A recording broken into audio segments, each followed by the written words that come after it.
Mentor, yung ginawa ko project, hindi nga natuloy. Hindi na-fail yun. Nag-stop lang yun. Ay, ano, stop ka rin? Pag nag-stop ka, yun, failure yun. Walang failure. Bakit? Humihinga ka pa. Ano ka ba? Tingnan nyo. Nakita natin dyan. Pakibasa. Every failure is a step to success. Aba, ma-excite ka.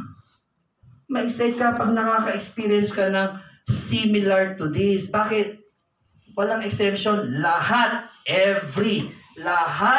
ng failure is stepping stone para makarating dito. Kung gusto mong makarating dito, kailangan marami kang stepping stone. Tama? Yes. Eh, didamihan mo to.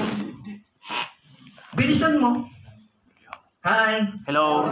Kasi ganun talaga. Thomas Edison. 1,000 attempt na pag-experiment bago nabuo yung bumbilya. Di ba? Ay sabi niya, hey, 800 times. Tigil mo na yan. 800 times. Pumuputok yung bumbilya. Hindi natutuloy. No.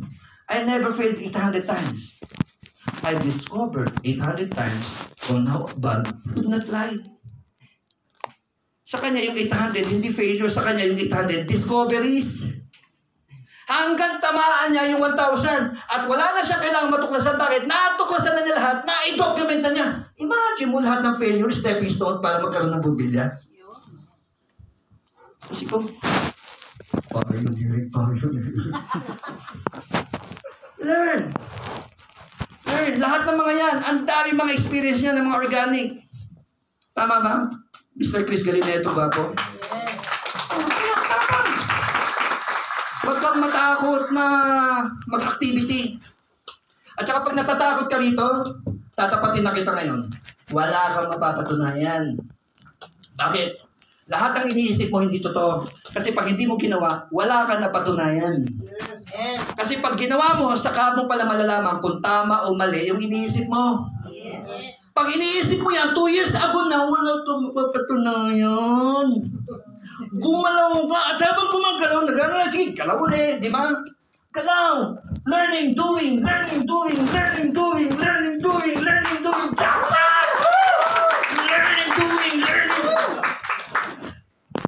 Hindi yung learning. Learning.